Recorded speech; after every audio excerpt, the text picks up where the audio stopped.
Estudiantes, reciban mi saludo. Soy el profesor Iván Alexander Dongo Carrión del curso Habilidad Verbal. Y en esta 17ª semana estudiaremos el texto filosófico.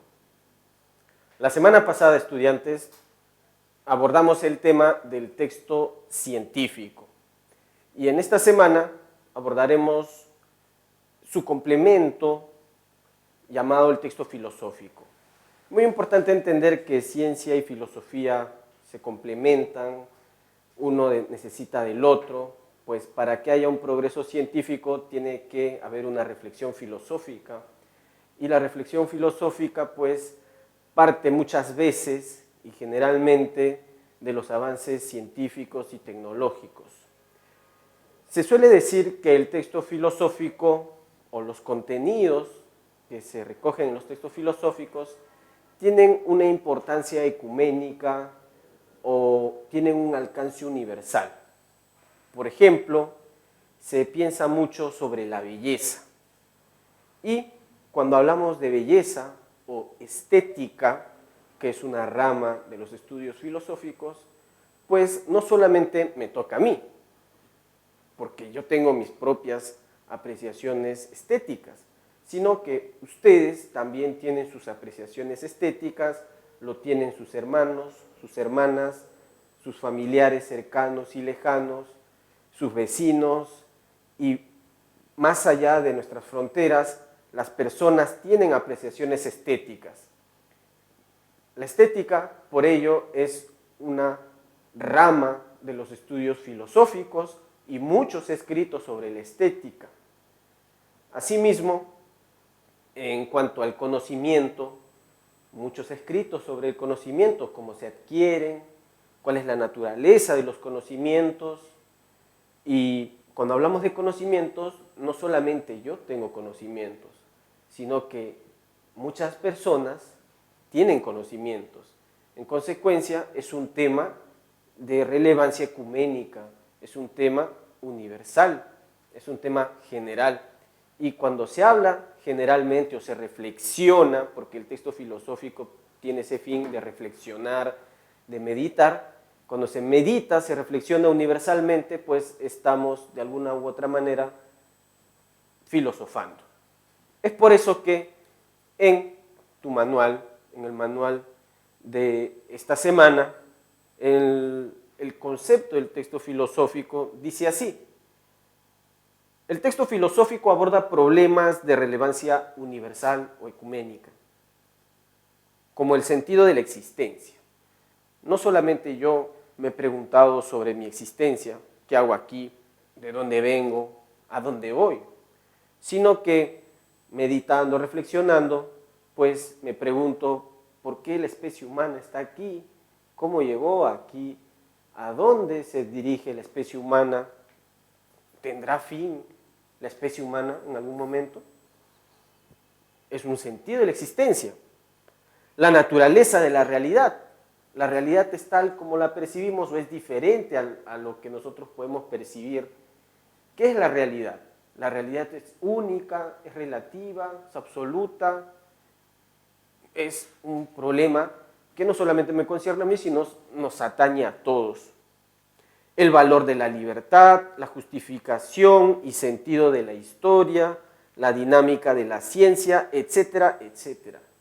Y pues tradicionalmente el texto filosófico incide en temas ontológicos que tienen que ver con el ser, axiológicos, que se relaciona con el valor, nociológicos, el conocimiento, éticos, lo que es bueno, lo que es malo, epistemológicos, la ciencia, y en las construcciones de grandes pensadores, por ejemplo Platón, que la próxima semana ustedes van a estudiar la Apología de Sócrates, que es obra de este eminente filósofo griego llamado Platón, y es parte del plan lector, que se incluirá en el último examen de la PRE.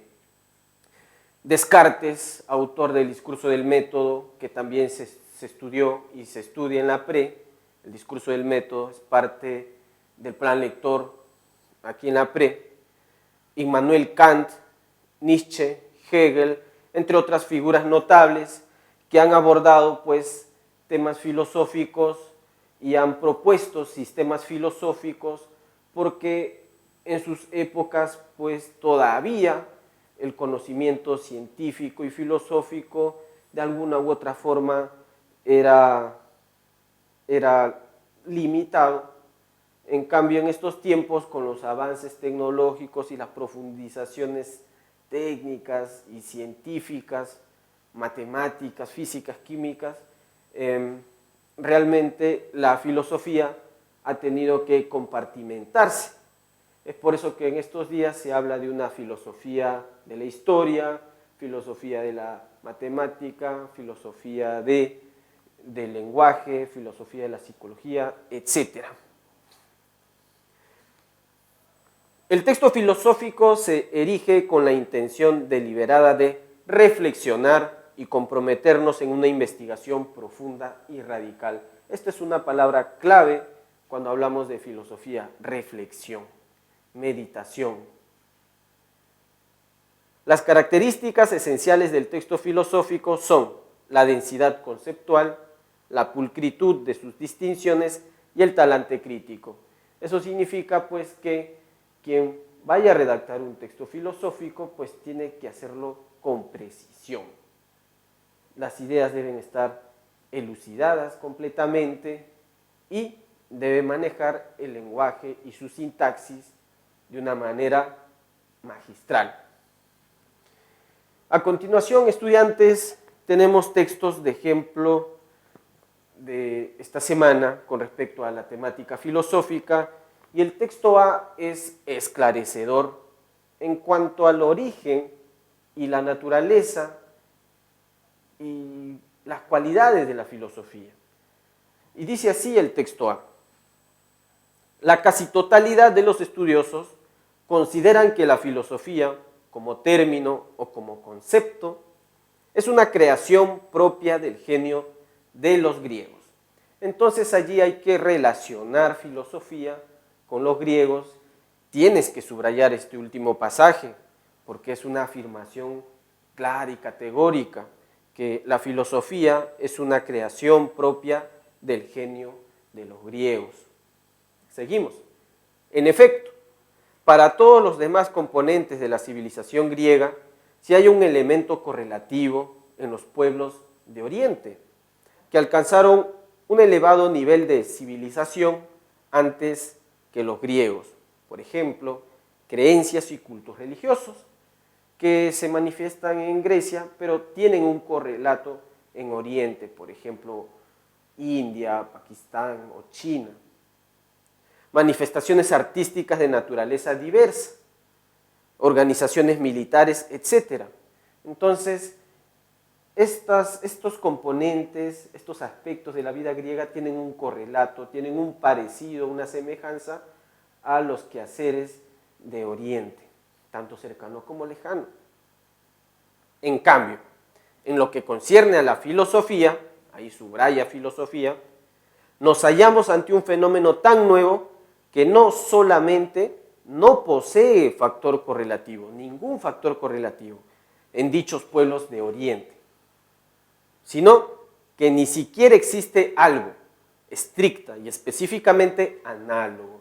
Nuevamente se está redundando en la idea de que la filosofía de los griegos es algo novedoso, es único en su momento. Seguimos. Debido a ello, la superioridad de los griegos con respecto a los pueblos en este aspecto específico no es de carácter puramente cuantitativo, sino cualitativo, en la medida en que lo que aquellos crearon al instituir la filosofía constituye en cierto sentido una novedad absoluta. Subrayamos este último pasaje, una novedad absoluta, porque la filosofía de la mano de los griegos, en efecto, es algo que no se había visto antes en ningún pueblo cercano, adyacente a los territorios griegos. Y en este caso, pues, se está mencionando a los pueblos y sociedades de Oriente, Oriente Medio, Oriente Lejano, ¿no? Entonces, la idea aquí es que La filosofía es una creación propia, es algo novedoso y es una realidad gracias al trabajo reflexivo de los griegos. Entonces, la pregunta que se desprende a partir del texto A es la siguiente. ¿Cuál es el tema central del texto? Recuerden, pues, el tema central aparece desde el inicio hasta el final. El tema central tiene que unificar la lectura y se reitera constantemente. Y lo que hemos escuchado bastante en este texto es que la filosofía es una novedad gracias al trabajo reflexivo de los griegos. Tenemos que buscar ese tema, novedad, griegos, y comenzamos con la alternativa A. La influencia de Oriente en la filosofía griega. Bueno, esta alternativa es muy engañosa, estudiantes. ¿Por qué? Porque para que sea esta la alternativa tendríamos que haber encontrado en la lectura que gracias a las sociedades orientales los griegos pudieron formar un razonamiento filosófico. Y ello es incompatible. ¿Por qué? Porque la lectura nos ha mencionado taxativamente, así de una manera enfática, que la filosofía de los griegos no tiene parangón en ningún quehacer de ninguna sociedad próxima a ellos. De manera que descartamos esta alternativa, es engañosa. La alternativa B, la filosofía como creación del espíritu griego. La filosofía como creación del espíritu griego. Esto significa que la filosofía es obra del espíritu griego. Y en efecto, la lectura nos ha mencionado de una manera clara y notoria que la filosofía surge con los griegos. Se habla de filosofía a partir de los griegos. Antes de los griegos seguramente era un raciocinio, era pensar en asuntos teológicos, asuntos prácticos, pero con los griegos se amalgaman todos estos conocimientos prácticos, técnicos, y se tiene pues un alcance ecuménico y universal. De manera que esta podría ser la alternativa correcta si no hay otra. Analicemos las demás. C. El concepto filosofía como creación universal. Esta alternativa significa que, por ejemplo, los peruanos han contribuido a enriquecer el concepto de filosofía. O los incas han aportado al concepto de filosofía. Los mayas, los aztecas, los chibchas, los mapuches, esquimales, etcétera. Todos estos pueblos, todas estas sociedades han aportado al concepto de filosofía. ¿Es cierto esto? No es cierto, es incompatible con la lectura porque filosofía se relaciona con griegos. Entonces, cuando pensamos en filosofía y el origen de la filosofía, debemos pensar en los griegos. Entonces, descartamos esta alternativa, estudiantes. Seguimos con la alternativa D. La filosofía como un fenómeno no muy inédito. La filosofía como un fenómeno no muy inédito. Falso. La filosofía, de la mano de los griegos, es un fenómeno inédito, que no tiene un correlato previo, no tiene análogos, no tiene algo que se le asemeje. Los griegos, pues, colocaron esa piedra inicial para que la filosofía sea una realidad según el texto A.